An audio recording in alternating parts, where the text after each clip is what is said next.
Good morning.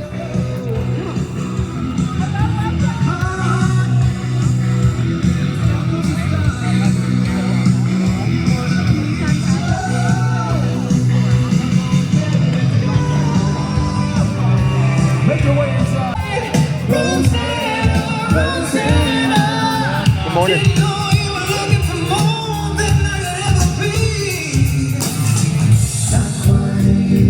Since you went away, Rosanna, yeah. Now she's gone, and I have to say, oh yeah, need you all the way. Need you all the way, Rosanna, I'll take you to compromise, Rosanna, take you all the way, Rosanna, need you all the way, need you all the way, Rosanna, yeah, need you all the way, need you all the way, Rosanna,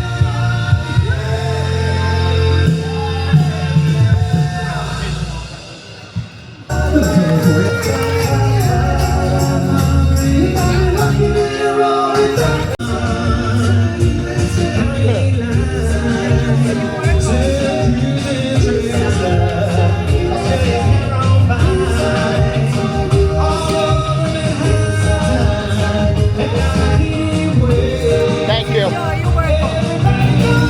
we'll hang some memories on the wall. And when just the two of us are there.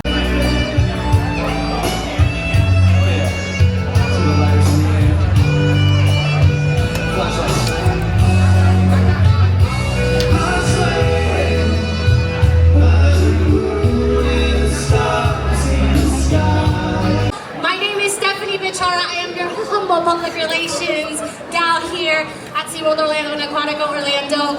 First off, I want to say thank you because you guys showed up and I know it's really cold and us Floridians are not used to this kind of weather. We're all bundled up. We have winter gear. I personally have my boots with the fur. We have an incredible lineup this year. Over 30 artists are coming out just tonight. We have Flo Rida, we have Trace Atkins, Gene Simmons, Boyz II Men, Beach Boys. I don't know, there's just too many to name. We're so excited. The energy is definitely contagious. We also can't forget about the big star of the show, which would of course be the food. Seven Seas Food Festival is bringing over 200 limited time offerings for the first time. We're also kicking off a brand new secret menu that's happening at our Sharks Underwater Grill. And we can't forget our new Savor the Flavor, which is, if you're all about that elevated dining experience, then you definitely have to give this a go. I also want to introduce you guys to our Vice President of Culinary. At the core of it all, this event wouldn't be a possibility if it weren't for the culinary team. Can everybody break out in a round of applause for our culinary team?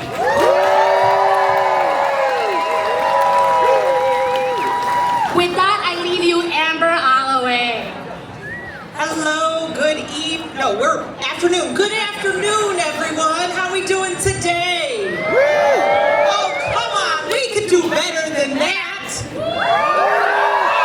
I love it. Thank you so much for joining us today for our lovely media day. We are here. I get to do the fun stuff where I get to hang out with our chefs and our managers who get to create and show us their passion, and then that comes to you at your food plates that you're eating. So we are super excited today. A little bit different about our festival that we're running today with our 7 Seas, just so you guys can know as you walk around to your huts. The huts today have what we're doing, rotating menus.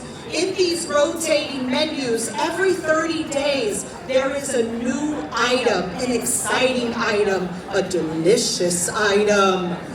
So make sure you come often and come hungry. But without further ado, we have our Chef Frank here today. Yes, please give it up for Chef Frank. Chef Frank has been here for about 2 years with SeaWorld. He has been in the industry for about 45 years.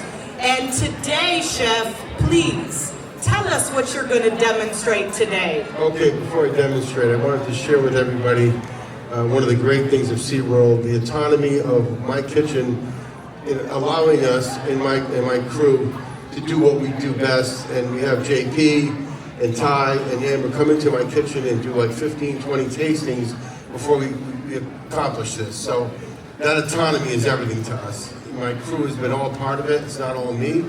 They've all, each individually, put a little piece into this, into all the huts you can see today. It's authentic food, it's classical food, it's the best in town as far as I'm concerned. Right now, I'm going to do a bolognese. We do bolognese into the red sauce. For example, you do a mirepoix, certainly, but you grind it right into the red sauce. So it's dissipated in there, you don't see it, but we do an authentic bolognese. We do keep the pork out for our guests. There's a lot of calls for no pork. Right now, I'm going to just take a little olive oil and sprinkle it in my pans.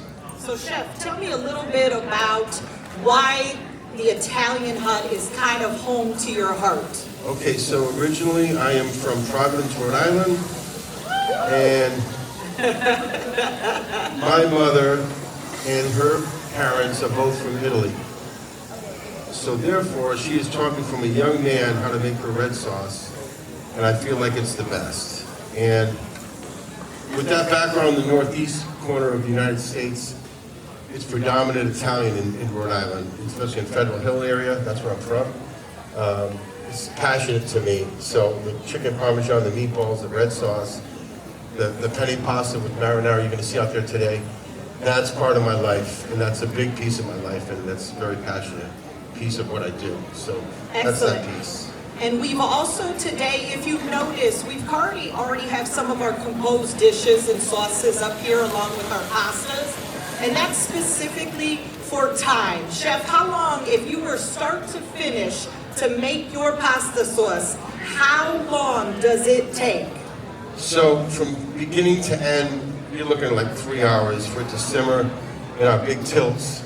We also have great tilts in POC, the building's right across the way there. They've garnered me with these great tilts that I can make a lot of big sauce and a lot of big soups and what have you. It's a 3-hour process for it, just for the red sauce alone. The great part of the red sauce is it's vegetarian. It's vegetarian based, and a lot of people like that in today's times with all the allergies that are out there. So today, if they're eating the penne pasta, that is going to be a vegetarian dish, is that correct? Yes, it is. Excellent. It is. Now, along with this sauce, if somebody said, like me, hey, how do you cook the perfect al dente pasta? How can you tell? Can you give us some tips of the trade? Sure. So with us, when we cook our pasta, you got to remember it's for the next day. So what we do is we cook it for around 6 minutes. Everybody has their version of al dente. Pasta, when you cook it and you shock it nice water like we do, and then we drain it, it almost cooks by itself, even in the oil that we wrap around it and put it into a bag. Then the next day we take it out and we saute it or whatever we do. But that, if you go 8-9 minutes on a pasta, and then the next day you go to cook it again, and it's going to blow up on you, and it's going to look like it's overcooked. So that 6-minute window really works for us. Excellent. Yes. And then, Chef, as you're getting this prepared, what's the most important part to not burning the sauce? How should we watch this? So I think a lot of times with the red sauces and animal whites in our POC kitchen, I always tell the cooks, we use a wide gauge pot. We use a thin pot and put heat on it. It's going to burn that product on the bottom, and you don't want to do that. So we use a wide gauge pot, but most of my sauces, 90%, come out of the large tilts. And the tilts are very thick on the bottom, so it keeps it from burning on the bottom. Excellent. another thing is when my guys plate, for example, so we've got the red sauce, vegetarian, we've got the beef, folded into the spaghetti. We got a little white wine in there. We got some onion and garlic in there. And then I'm gonna throw a little bit of salt and pepper because my boss over here is always complaining I don't put enough salt. So I like salt. I can't help it. I like salt. But going into the plate, keeping the height is very important to me. So I want to try to keep that height as much as I can without it falling flat. So I just let it go lightly like that. Take my sauce and put it over the top. Right. Excellent. And then take a little bit of this. Try to plant it where it sits on the top and stays there. Not all over the place. It's kind of neat and solid that way. Well, that looks pretty easy. I think I can do that for my husband. What do you think? A little Parmesan cheese on the side. And or if you want to use microgreens of a different color, you put these on. So that's our bolognese plate. That's wonderful. Thank you, right there. Chef. There it is. Nice and neat. It's got some height. It's got some great flavor. And we get great reviews on this right now. We're really getting some good reviews. People really like it. Thank you, Chef. Thank you so much. All right. Now, what would be food without the beverage? So here we have Mr. Gerald. Gerald has been with us for 22 years. Gerald is my guru, we'll call him, of all of our beverage program. And he is going to be showing us how to make our blueberry smash, which he has created himself. So without further ado, Gerald, take it away. All right. How's everyone doing today? Good. So I'm going to demonstrate our blueberry smash, which you are drinking currently today. So if you like that drink out there, Gerald made it by himself. All of them. So you're going to start with some blueberries, a little bit of simple syrup. And Gerald, we pre-portion this to make it easy, but Yes. you can use either homemade simple syrup or regular simple syrup, correct? Correct. And then you're going to add 1.5 ounces of lemon juice or lime juice. I prefer lemon juice. And then you're going to muddle your blueberries. And what's important about muddling where you don't get it all too much? When you're muddling, you're incorporating and kind of infusing the blueberries into the cocktail. Right. I like this next part. This is Right. my favorite. And then everyone's favorite part, you're gonna add your favorite whiskey. How much whiskey are we adding? 3 ounces, 85 ounces? How many should we add?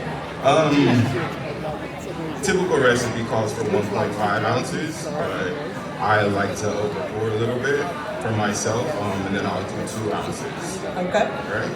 And then you're gonna add some ice.